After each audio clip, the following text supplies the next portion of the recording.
आणि आता बातमी आहे मुंबईच्या राजकीय वर्तुळातून। मुंबई पालिका निवडणुकीत भाजप आणि शिवसेनेच्या युतीला मोठं यश आलं। त्यानंतर मुंबई महानगरपालिकेच्या महापौर पदावरून मात्र मोठ्या घडामोडी सुरू झाल्या। अशातच ठाकरे गटाचे आमदार भास्कर जाधव यांनी एक मोठं वक्तव्य केलंय। मुंबईच्या महापौर पदासाठी एकनाथ शिंदेंनी उद्धव ठाकरेंना पाठिंबा द्यावा असं भास्कर जाधव म्हणाले।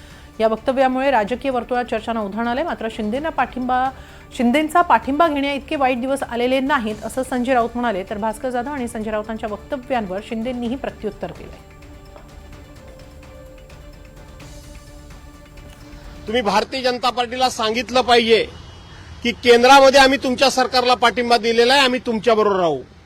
महाराष्ट्रामध्ये आम्ही तुमच्या सरकारला पाठिंबा दिलेला आहे, आम्ही तुमच्याबरोबर राहू।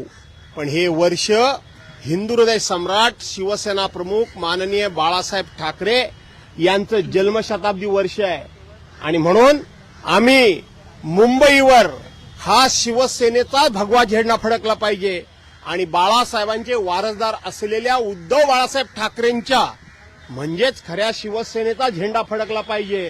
त्यामुळं आम्ही आमचे राजकीय मतभेद बाजूला सारून आम्ही शिवसेना प्रमुखांना खऱ्या अर्थानं श्रद्धांजली अर्पण करण्याकरता म्हणून उद्धव बाळासाहेब ठाकरे जो उमेदवार देतील त्याला आम्ही मदत करू हे सांगण्याचं धाडस एकनाथराव शिंदेंनी दाखवलं पाहिजे। पक्ष निर्णय घेईल शिंदेंचा पाठिंबा घ्यायचा की नाही, काय करायचं यापुढे। येस, शिंदेचा पाठिंबा घेणार नाही। हां, ते हवं की पक्ष विचार करेल की आजही जी भूमिका एवढे शिवसेनेवरती वाईट दिवस आलेले नाही। सत्ता मिळाली नाही म्हणून आमचा जीव तडफडत नाही, आम्ही कळवळत नाही, बरं का।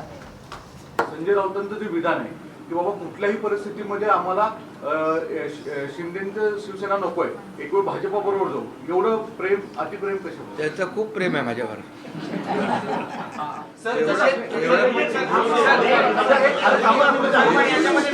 एवढं प्रेम आहे की बसता उठता झोपता स्वप्नात सुद्धा मी दिसतो, त्यामुळे त्याच्यावर मी बोलत